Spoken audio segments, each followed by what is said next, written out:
السلام عليكم، يا رب تكونوا بخير. النهارده هنعمل الفول المدمس بطريقه جديده وفي الحله العاديه على النار. تعال ندخل الفيديو ونشوف مع بعض. قبل ما ندخل الفيديو ما تنسيش تعملي لي اللايك، وكنتيش شفتيني قبل كده من اشتراك. يلا نشوف الفيديو مع بعض. جبت 1.5 كيلو فول بالطريقه دي زي ما احنا شايفين مع بعض. نقعتهم بس ساعه واحده بميه سخنه، ساعة واحدة بس. وغيرت في خلال الساعة دي غيرت عليهم 4 مرات المية. برضو ما تغيريها وتحطيها مية سخنة. هنحط في حلة عادية جدا، لا دماسة ولا حلة ضغط. هحط الأول معلقة معجون طماطم بالطريقة دي اهي. هحط عليها مبشور طماطمية واحدة بس. النكهات اللي هنحطوها دي هتبقى حلوة جدا. برضو واخدة نص كوباية رز مغسول كده.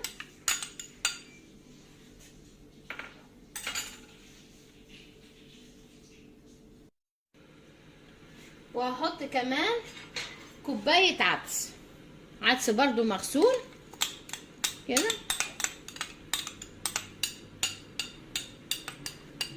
يعني 1.5 كيلو الفول حطيت عليه اللي هي كوباية عدس مغسول. وهحط برضو عليها نص معلقة كركم، بيديها لون زي الكهرمان اهو. كل النكهات دي هتبقى حلوة اوي مع بعض. هحط عصير ليمونتين. طبعا انا عصير الليمون انا مفرزاه على طول في مكعبات زي ما فرزناه مع بعض وشفناه قبل كده مع بعض. هحط عصير ليمونتين. وهحط نص كوبايه على كل 1.5 كيلو فول. هحط نص كوبايه زيت.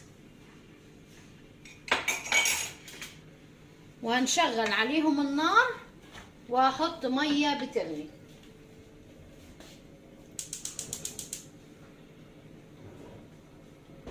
كده. شغلت انا النار وهحط ميه عليها من الكاتل كده بتغلي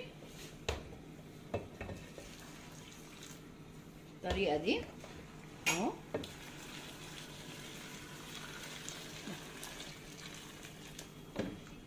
اقلب شوف اللون من قبل ما يغلي ولا اي حاجه، عطى لون جميل خالص. كل الحاجات اللي احنا حطيناها مع بعض يبقى حلو جدا. هنحط كده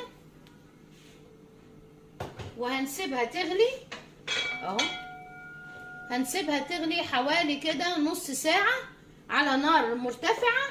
وبعد كده هنهدي النار عليها خالص لغاية ما تستوي وتبقى زي الزبدة مع بعض. هنشوفها كله ده مع بعض اهو. طبعا انا اخترت برضو حلة تطلع البخار، مش بس العدس ده اللي جه على الحروف. تطلع البخار من الجنب، هتخليه ما يسودش ولا اي حاجة. وفي حلة عادية لا دماسة ولا حلة ضغط ولا اي حاجة. وهنشوف كل الحاجات دي مع بعضينا. وكده استوى.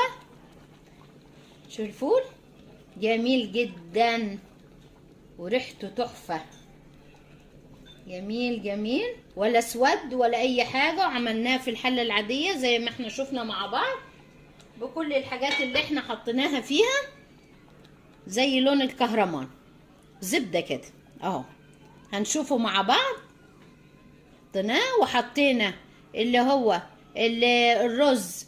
بدل اللي ما عندكيش مثلا فول مدشوش حطي رز، عندكيش الرز حطي الفول المدشوش.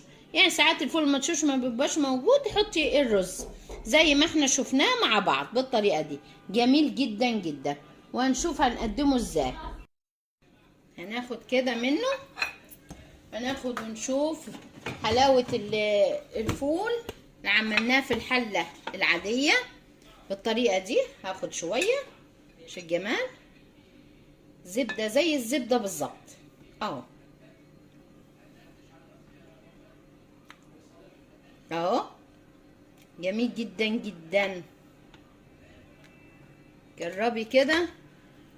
اللي ما عندهاش دماسة، اللي ما عندهاش مثلا حلة ضغط، عادي تنفع في الحلة بتاعتك العادية خالص اهو. نهرسه كده شوية وما نخلوهوش يعني مهروس خالص.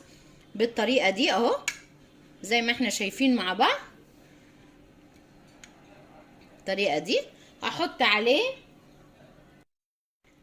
عليه زيت، عايزة زيت زيتون، عايزة زيت عادي، طبعا حاجة ترجعلك اهو. وهحط برضو ملح وكمون كده دققنا مع بعض الطريقة دي اهو. جميل جميل جدا. وانا فكيت الطحينة بشوية مية بسيطة مع كمون بالطريقة دي اهو، واحط عليها الطحينة. جميل جدا كده اهو. وهنعمل كمان طبق تاني ونشوفهم مع بعض. هناخد الفول اهو الطريقة دي اهو،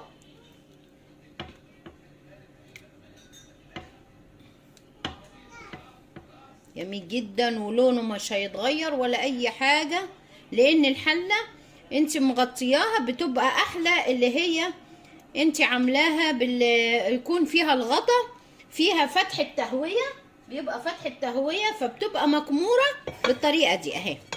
فتحة التهوية بتطلع على الجنب فبتبقى مكمورة كلها، ما بتاخدش هوا ويطلع البخار على جنب، عشان كده ما بتسودش. هحط عليها زيت اهو الطريقة دي، وهحط كمان ملح ورشة كمون معاها اهو. هنضيف لها اضافة حلوة جدا تخلي طعمها حلو جدا، المخلل يعني من كل حاجة واحدة كده بس، فاخلطها مع بعض بتدي طعم خطير خطير.